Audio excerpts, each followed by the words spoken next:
Westemski started drinking at 5:10 in the afternoon on his way home from work. By 9:16, when the landlady called the police, Louis Westemski was roaring, fighting drunk. Of the three Westemski children, Paula, age 13, was on a roof at the end of the block in the company of a 15-year-old boy. George, age 16, was loitering with several boys at the East River Drive with no apparent purpose. And Joseph, age 8, had been in the apartment until his father had struck his mother with the leg of a colonial end table, bought on time and still unpaid for.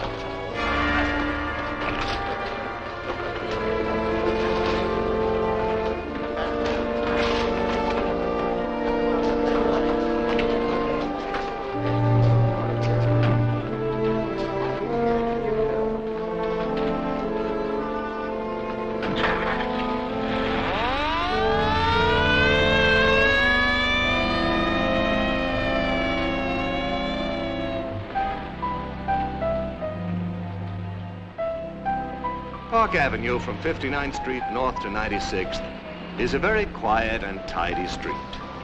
At Christmas time, the Park Avenue Association imports several hundred trees for the dividing mall and decorates them in excellent taste. In the spring, they are replaced by tulips and paper white narcissi.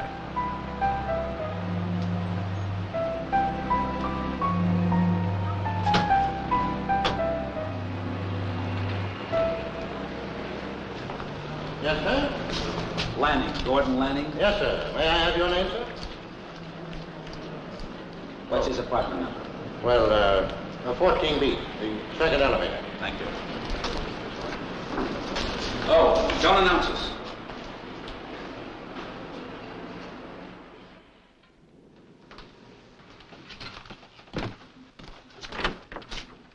Are you the police?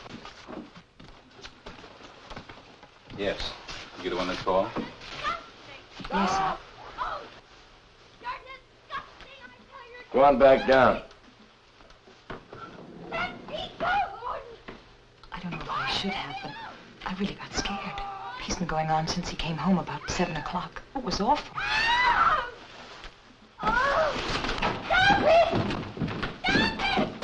You never were this bad before.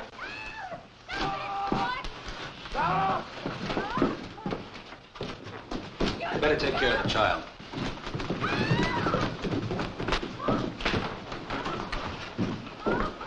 Stop it! You stop! Get out of here! Take it easy. What are you doing? Get out of here! We're police officers. Take it easy. Watch out! Take it easy now. Oh! What right have you got to intrude? Can I help you out? Oh! Oh! Are you all right? Oh! Oh! Look, I've got constitutional rights. This is my house. Now get out. You've got no right here. A police officer has the right to go into any premises where there's a crime being committed. Crime? What crime? That's my wife! Assault, Mr. Lanning. Assault. Good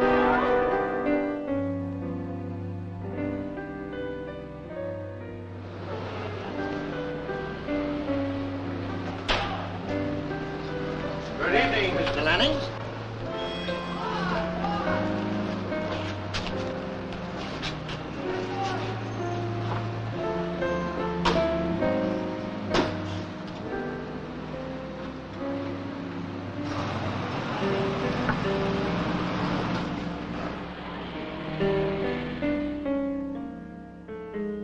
Gordon Lanning had started drinking at 5:30 in the afternoon, consuming 4 extra dry martinis with a twist of lemon peel.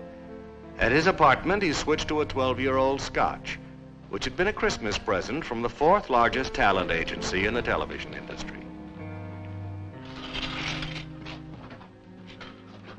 By 10:47, he was booked on a charge of assault against his wife, Mrs. Laura Lanning. After telephoning his attorney, Gordon Lanning, age 42, occupation television executive, was held for arraignment in night court along with Louis Westemski, age 39, occupation laborer for the Montero Asphalt Paving Company.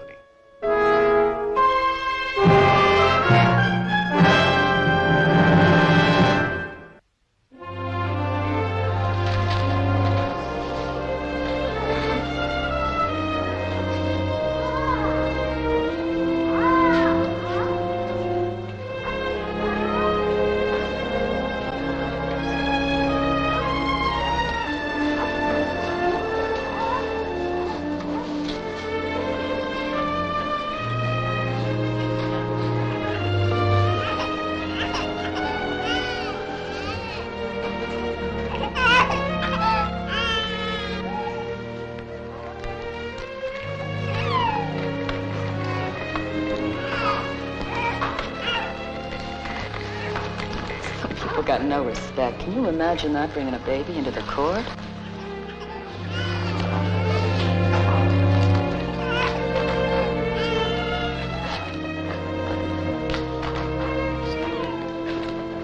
You got any kids? Yes. I got 3. I got some kind of infection with the first, so they were all on formula. Did you, Excuse me. Well, we have been waiting for 1 hour and a half. Now, in the first place, I don't see why we're involved. Could you handle this without us? This is hardly a traffic ticket. There's a charge of assault. That's a felony. Well, that's absolutely ridiculous. Now, how long are we going to have to stay in this place? Can't take too long. Now, don't worry, Gordon. When we get to the judge, we'll be able to smooth the whole thing over. You've been drinking since you were here last? No, sir. Well, maybe a can of beer once in a while, but that's all. You haven't been drunk? No, sir. Is that right, Mrs. Valdez? All right now, Valdez. Last September, you got drunk and you attacked your wife with a kitchen knife. You remember that? Yeah. Is that going to happen again? Yes, sir. Speak up. No, sir.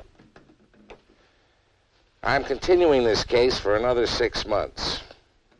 Now, you understand, if you get drunk again, if somebody calls the police, if you touch her again, I'll call this case to trial, and if you're guilty, I'll send you away. Do you understand that? Yeah.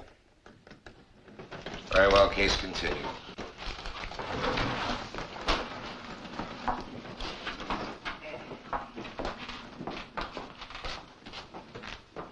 Well, what do you think of our court, Mr. Flint? It's very difficult. Well, that's all we get here, cases of violence between husband and wife. That boy cut his wife so severely she needed 10 stitches. And the case hasn't been brought to trial. No, we use the criminal charge hanging over them to push them into various services, mostly Alcoholics Clinic and marriage counseling. Whether they want to or not? Well, they can always go to trial for assault if they prefer.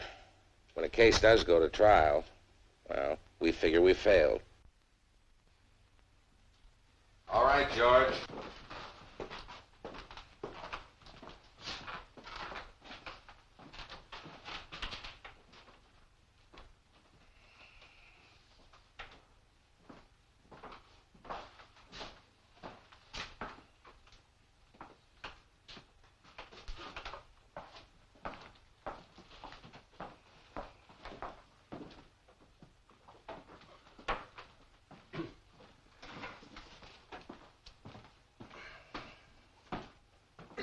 Your Honor, this is Gordon Arthur Lanning, 715 Park Avenue, Manhattan. The charge is assault against Mrs. Laura Moffett Lanning, his wife, while drunk. Mr. Lanning is represented by counsel. Will you state your name for the record, Counselor? Martin J. Hillard, Harrison, Bernstein, Hillard, and Loeb, 1052 Madison Avenue.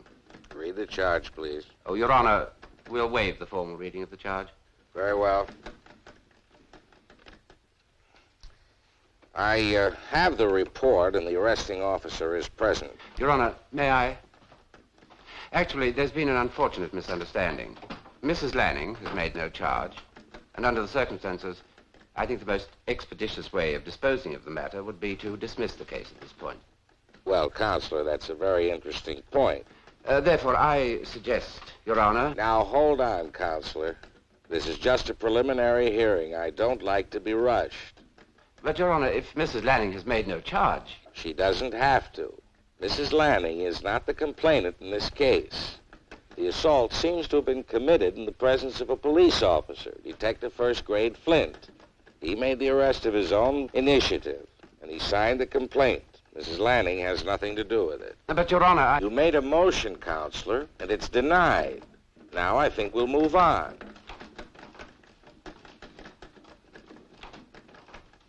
Now, it's the practice of this court to continue preliminary hearings for 1 week until a full workup and report is made by the court's social service department. I see no reason why we shouldn't continue this practice. Your Honor, may I? May I respectfully point out that both Mr. and Mrs. Lanning are persons of standing and reputation. If this unfortunate misunderstanding were to come to public attention, it could be most damaging. Maybe he should have considered that before he got drunk and beat up his wife. Your Honor, I'm sure that you'll agree with me. Now, that's enough, Counselor.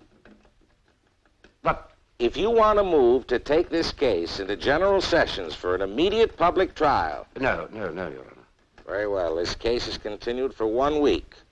Mr. and Mrs. Lanning, will you please stop at the desk on your way out and make an appointment with a social worker?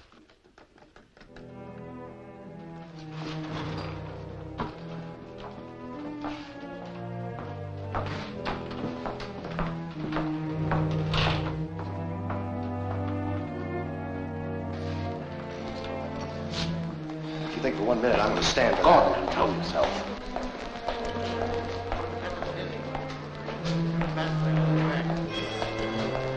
Louis Westemski? Westemski? Well, you'd better do something, Martin. I refuse to go through this humiliation. Gordon, I'm doing what I can. Social worker. If that political hack of a judge thinks I'm going to bare my soul to a $4,000 a year social worker...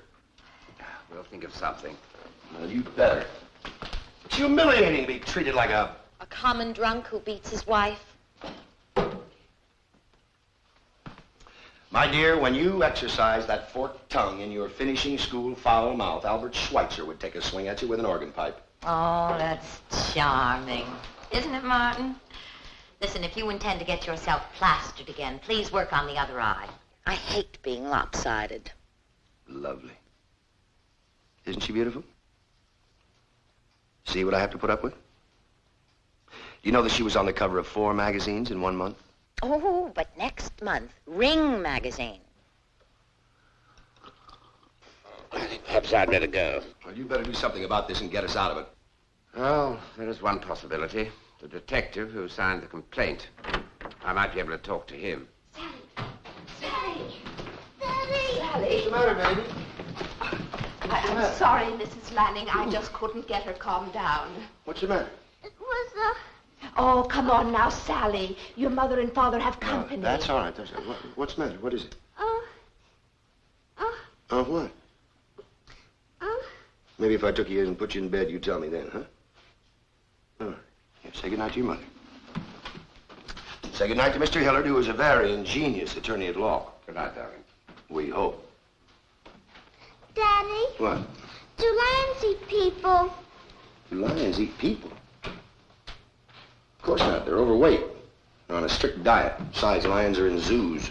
It was an apartment. The lion was? Yeah.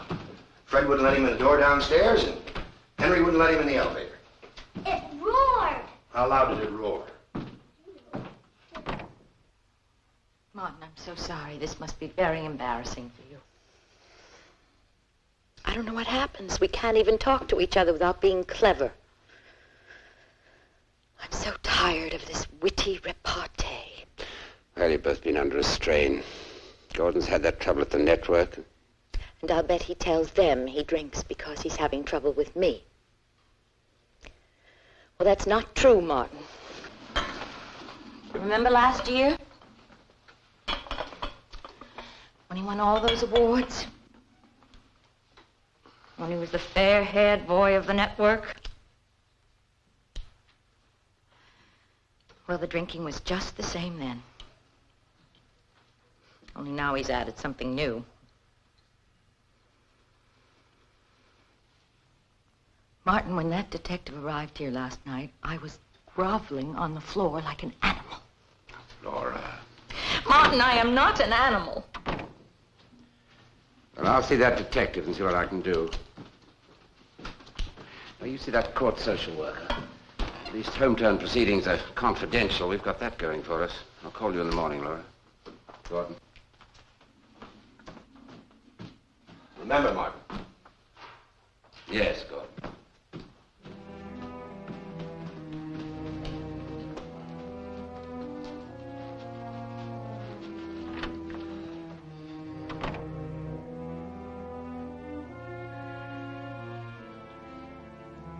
Is she all right? Yes.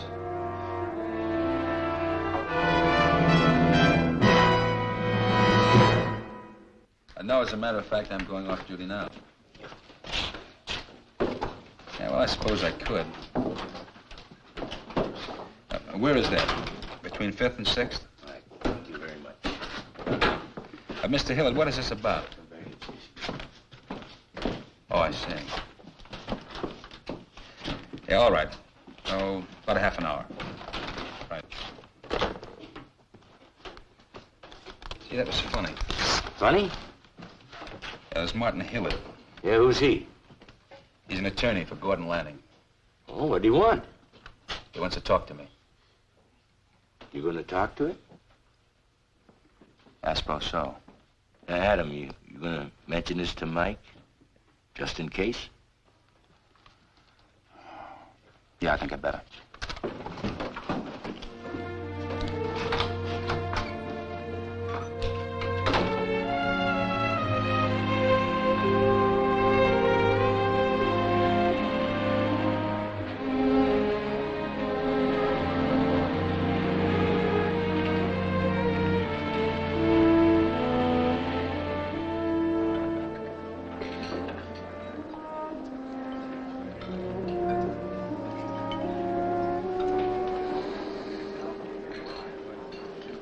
Mr. Hillard, nice to see you. Do sit down. Thank you. Thank you. I think we've all met. Hello, Mr. Flint. What can we get you? Not a thing, thanks. Oh, come now, Mr. Flint. You're not on duty now, are you? All right, I'll have a scotch and water. One scotch and water. Well, You didn't tell me Mrs. Lanning was going to be here. oh, didn't I? But really, it doesn't matter, does it? Mr. Flint, I know you acted in good faith and performed what you felt your duty to be. Maybe I'd better leave right now. Oh, please, Mr. Flint. Gordon was very drunk that night. As a matter of fact, he's been drinking quite a bit lately. He's under a great deal of tension. We were having a violent argument. Mrs. Lanning, you don't have to tell me anything. But please, I do want you to hear this. Well, he was shouting at me, and I was screeching back at him like a fishwife, and I suppose that frightened Louise, and that's when she called the police. The point is that just as you came in, Gordon went to pour himself another drink, and I tried to get the bottle first. Well, I fell over the coffee table, and then I fell into the andirons, and, well, that's all there is to it.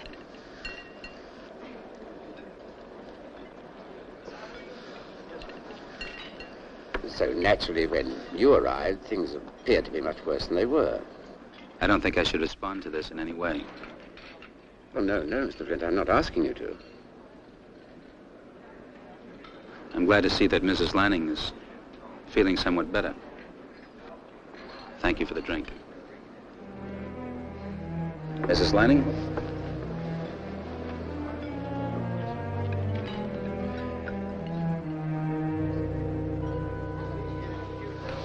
The thing that makes me furious is he promised to go along with me. Now I realize he's been trying to get rid of me ever since he came over from the agency. Well, his idea of programming is to throw early Christians to the lions in living color. Did you fight him? He's a good stiff drink.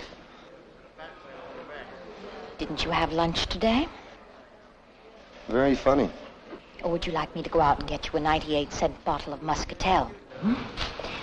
And you could make a fine impression on the social worker. Thanks. Hello.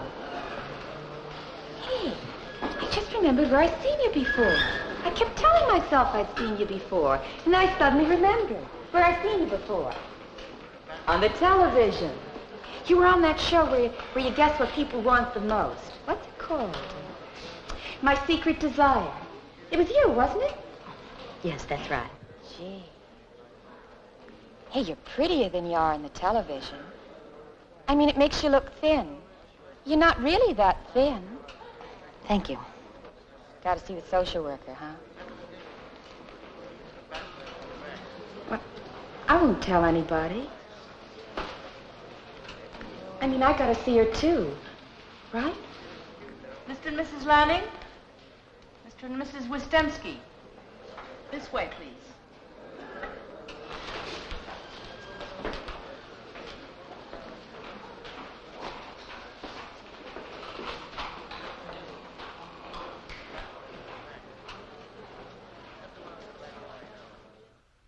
Mr. Lanning, your educational background. You attended college? Yes, Northwestern. Graduated? Received a master's degree in communications media there. Now, your occupation. Producer of television programs. You currently employed? For the nonce, yes. How long have you been employed in your present job? About 4 or 5 months since after January. And why did you leave your last job before that? I had some trouble. What kind of trouble? I got in a fight with the foreman. I mean, he was pushing me around, so I told him, don't you push me around. And we had this fight. Have you ever been fired from a job for drunkenness? Not just like that. I mean, you know, sometimes you have a couple of beers, maybe a drink or two, and you're hungover, you miss a day, they jump on you for that, but I ain't never been fired for drinking. I mean, not just like that. About your drinking, would you describe yourself as a heavy drinker, moderate, or occasional? Moderate. How many drinks a day? More than one? Yes. More than 2? 3? 4? Well, as a rule, yes. There's a lot of socializing in my profession. It's done in a civilized manner. That is, with alcohol. You put it so graciously. Have you ever been arrested for drunkenness before? Arrested, no. There's a police record involving a restaurant on 3rd Avenue, and, Yes, well, we paid damages on that. I believe it was all settled. I see. Now, Mrs. Lanning, would you agree with your husband's estimate of his drinking? Well, let us say he handles his liquor like a gentleman and an executive, most of the time. Uh-huh. And would you describe your marriage as a relatively happy one? No. Well, I mean, I guess we fight a lot. Well, somebody's always hollering in the house. What do you usually fight about? I don't know. Money. Well, he's getting laid off again the end of the month, and you gotta wait for unemployment. What else do you fight about? Kids. According to the record, your son George was brought before the Children's Court for truancy. Mrs., I done what I could. I told him if he plays hooky, I'll give him a belt that he'll remember for a week. I gave him a licking that time. He couldn't even stand up. I see. Then there's Paula. She's only 13, but she's very developed, like I was. I don't know what to do about her sometimes. Do you have any other problems with your children? Well, the school recommended remedial reading help for her. She's only 8, and they thought it might clear up. There's no organic problem. It's, well, they say it's a block. I suppose you'd call it an emotional block. I see. Now, Mr. Lanning, have you ever applied for psychiatric counseling of any sort? No. Isn't that a little out of fashion? I thought Zen was the thing this year. You haven't? Have you ever thought you might need help in controlling your behavior? I don't need no help. I take care of myself. Anybody push me around, I tell them. I see. Well, thank you, Mr. Wistensky. That's all? I think we have all the information we need. That's all.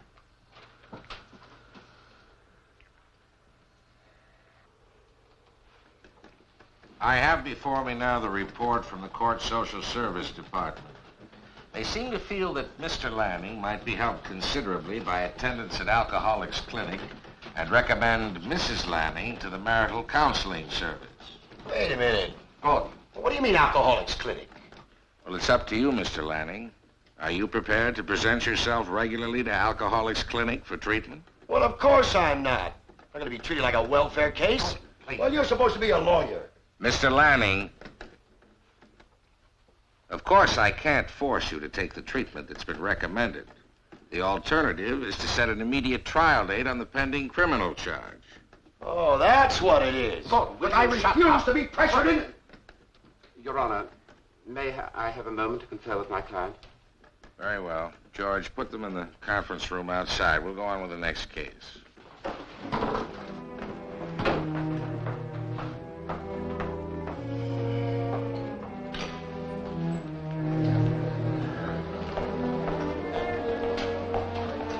Louis Wystemski.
Precinct.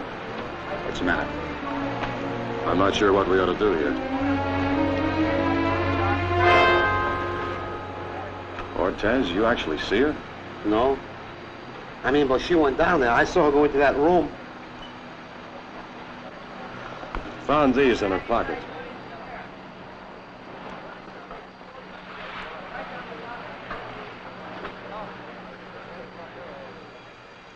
Hello. You're the Lanning's little girl, aren't you? 14B, Lanning. What's your first name, honey?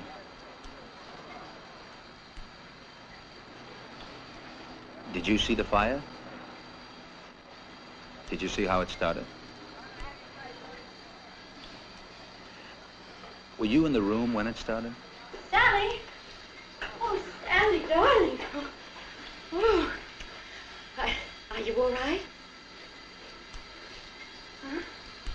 What happened? You know the family? Yeah. Could be just a freak thing. A lot of kids play with matches.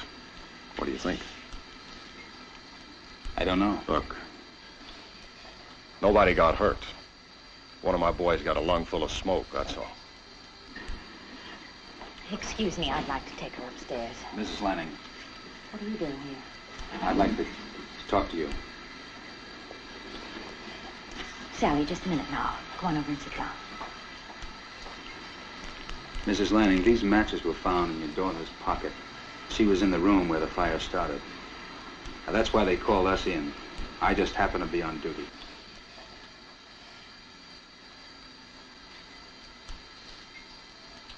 Well, are you going to do something about it? Is that it? Well, Mrs. Lanning, you're an intelligent woman.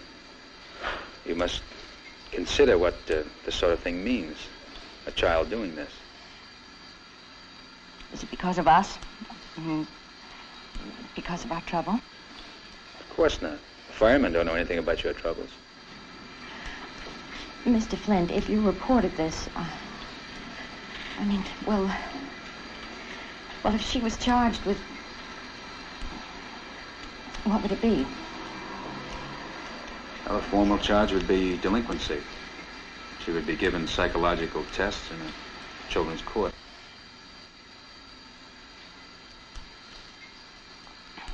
please.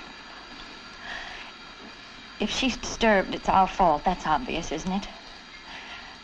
No, we're doing something about it for the first time.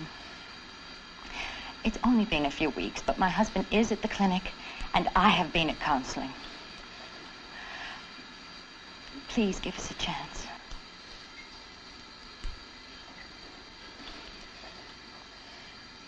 You don't have to take her away, do you? No, I don't have to take her away. Actually, no one saw her do anything. Oh, please. I promise you, we're doing everything we have to, and we'll take care of her. I promise.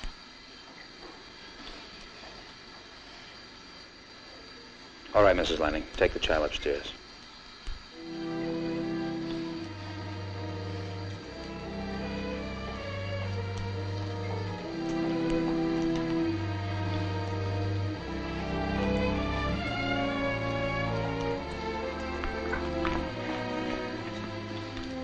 Are you going to take care of it?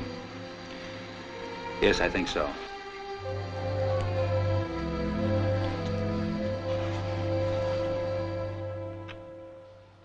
I don't know, it's...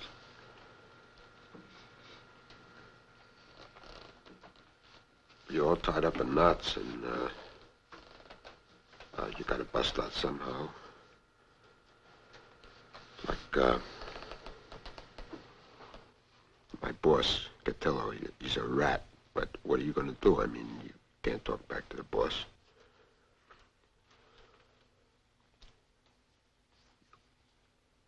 Well, you have a couple of shots, and then, everything is like it's gonna bust out, and then... I don't know. How do you feel about it, Mr. Lanning? I have no opinion on the subject. You got no opinion on nothing. You sit here 3 weeks like your sweat smells of roses. You're here for the same reason as the rest of us. You're a drunk, and you beat up on your wife. Right? Forget him, Wysemski. Go ahead. It's like my father. He come over from the other side, and, one of the kids ever opened up his mouth. My father, he unbuckled his belt. And then you open up your mouth again. He pull it out, maybe 1, 2 loops. I mean, you can still get off. But if he ever pull it out of the loops, look out, I mean, he didn't put it back until you got a licking. You can't stand up. I mean, you can't talk back to him. My father used a sewing machine strap. You know, oiled up. I'm telling you, I can feel it yet. Well, fellas, I guess that's all the time we have for tonight. Next Tuesday, same time, huh?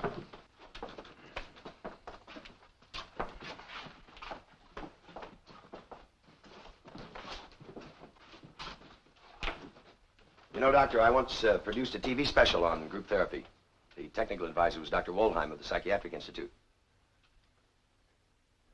I can see the problem these men have. Well, what do you think it is? Well, they're inarticulate. They just can't communicate. Then, with the destruction of their inhibitions under the use of alcohol, they act out, usually with violence. It's the only way men like that can express emotion or feeling. Oh? I don't mean to step into your field, but I was thinking that a man of your training, the court would accept a recommendation. About what? Well, it seems obvious that the problems of men like Wysemski and... well, that can hardly have any relevance to me. Perhaps. Well, it's just taking up valuable clinic time for me to continue. Well, in any event, we'll see you with the session next week. Huh? You can bring it up then. You can discuss it with the other fellas.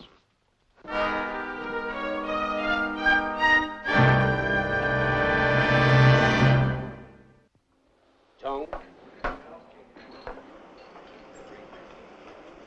Corned beef? For pastrami on white. Pastrami on white. I hate to go into a delicatessen with you. Well, with Adam, it's a matter of principle, nonconformity. On rye bread, yes. On a hard roll, yes. But never on white. Have you no respect for the cultural heritages? I like it on white. Now, you just watch. That waiter will be sitting in the corner muttering all afternoon. Mike, you have to believe that pastrami won't always come on rye. I take it you're using cold cuts as a symbol. On white, it's a symbol of hope. Adam, you're an avant-garde policeman, a civil servant of the absurd. I was just thinking about a case. I think I told you a little bit about it. That rather well-known couple. You told me too much about it. I can probably guess.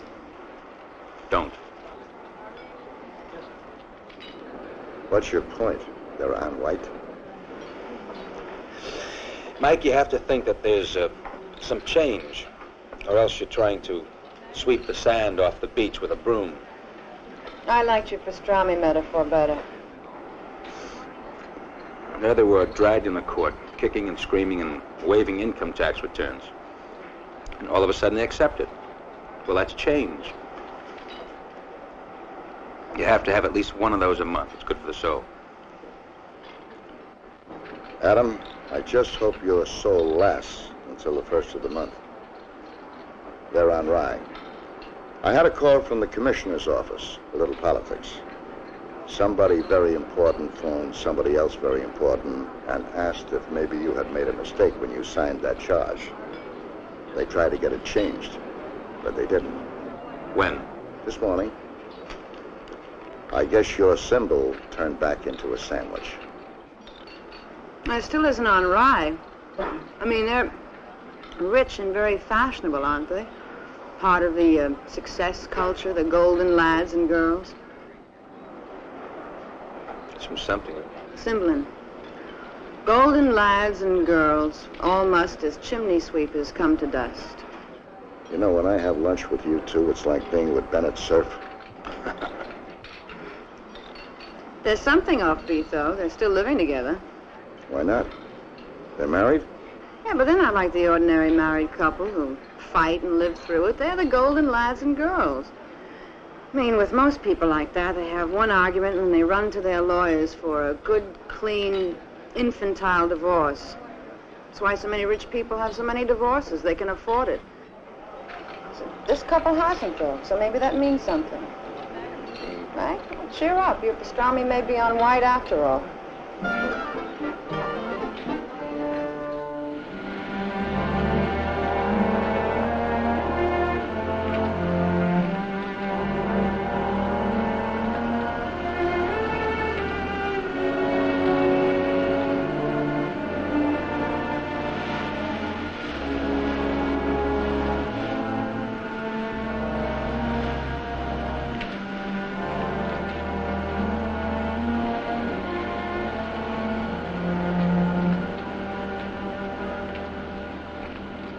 Wistensky, Mario says you're coming an hour late this morning. A couple of minutes. Look, Mr. Gatello. You drunk your lunch again, huh? I had a bottle of orange soda. You could ask anybody. Well, I can smell it here like a brewery. Now, you get out of here. I'll have the office make out your time. Send it over. Listen, Mr. Gatello. I told you, Wistensky. I told you. Now beat it. You're through.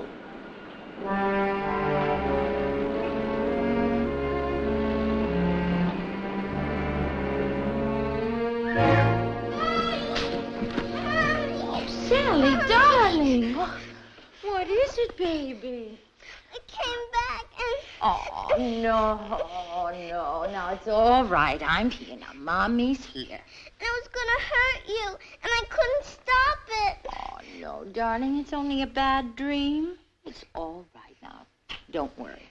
And you're all blooded and dead, and it was going to eat you up. It came back, the lion. Oh. Shh, it's only Daddy. Now, come on, let's get you back to bed.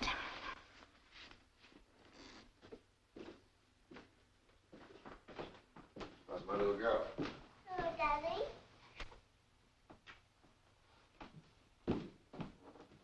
tuck you in and we'll leave the light on. And there won't be any more bad dreams.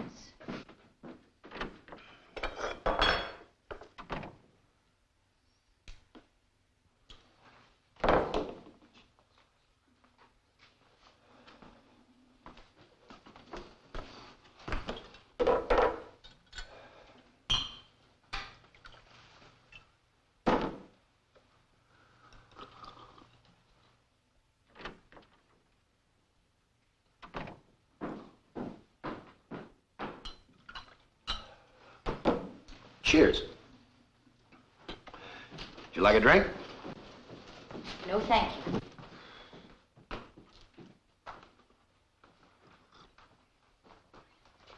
she have another nightmare? Yes, she did. I wanted to talk to you about her last night. Well, I had to see somebody. I called you. Gordon, this is very important. So we're here. Let's talk.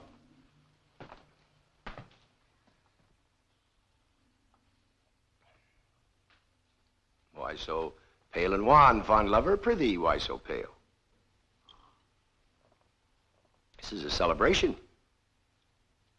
A general amnesty. A jail delivery. Martin has worked something out. Oh. Yes, our noble attorney has been slithering hither and yon behind the scenes and has explained to the learned judge that we are respectable people of substance. So we have, well, shall we say, reached an understanding? I see. What understanding? Well, Martin has finally gotten through the thick peasant skull of that clubhouse judge, and we will now go to a nice, respectable, expensive psychiatrist in private practice. No more clinic. And then after a short but less humiliating time, the charges will be dropped. We are no longer lumped with the lumpen. So let's have a drink and celebrate. I don't want a drink. Up from Wistemskiism. Gordon, I want you to continue with the clinic. And I want to continue with the counseling. Oh, come on. Group therapy with 2 truck drivers and a ditch digger? Be serious. I am serious. Now, Gordon, listen. Put down that drink and listen to me. I mean it. Unless you continue with that clinic and the court, I'm going to leave you. I'm going to get a divorce. You are making bad jokes in very poor taste. I am not making jokes. Can't I get through to you? Don't you understand that what's been happening between you and me is affecting Sally? Oh, it doesn't matter what you and I do to each other, but it does matter what happens to that child. And I will do anything I have to do to protect her from us. Now, unless you continue with that clinic, I am leaving, and I'm going to take Sally with me. Is that clear?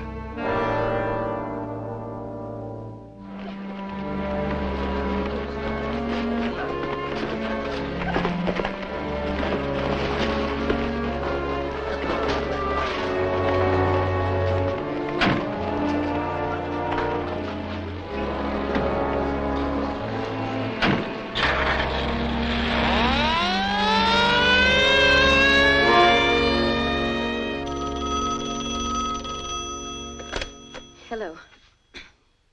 Yes, this is Mrs. Lanning. Mrs. Wistemski, what's the matter? You only live a few blocks away, and it's Louis, my husband. He was already gone when he got home. Drinking, you know. Well, he got into a fight with George, and a window got broken, and I don't know what to do. Yes? Yes? I thought you might come down. I don't know. I couldn't think of anybody else to call. Well, I thought you you might understand. Now listen, Pearl. Don't worry. Everything's going to be all right. I'll be right down.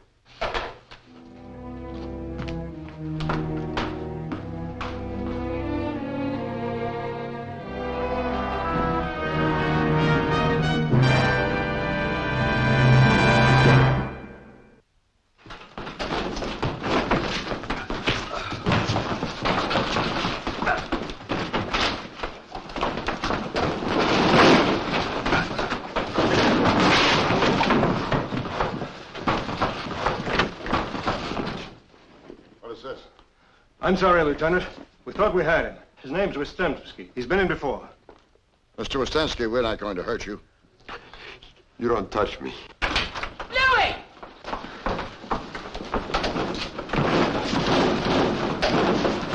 Is he your husband?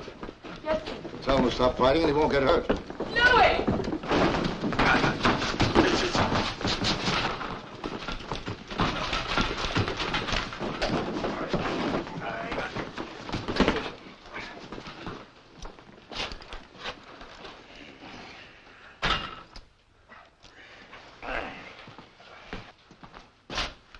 Mr. Wistensky, are you going to behave? Hey, mister. You know me. Hey, you know me, mister. Tell him you know me. Help me. Tell him. Help me. What does he want? He wants someone to speak for him. Can't talk to you. You know him? Yes. Why is he fighting with us? Because he can't talk to you. Can't make you understand, you or anyone. So he gets drunk. That way he doesn't have to use words. He can act it out, fight, hit back at things he's afraid of.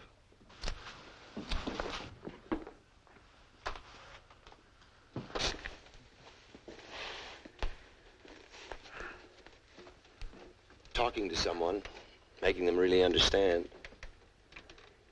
That's the difference, I guess, between being an animal and being human. When he can't say what he has to say, he'll hurt people. People he loves.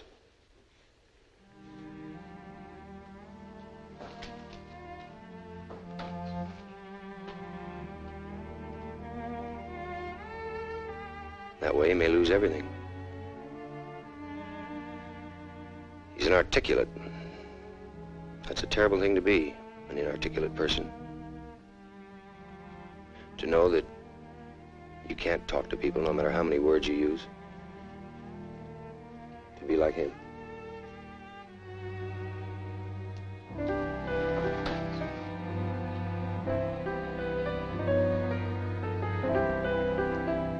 There are 8 million stories in the naked city. This has been one of them.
This has been a Screen Gems film presentation. Herbert B. Leonard, executive producer.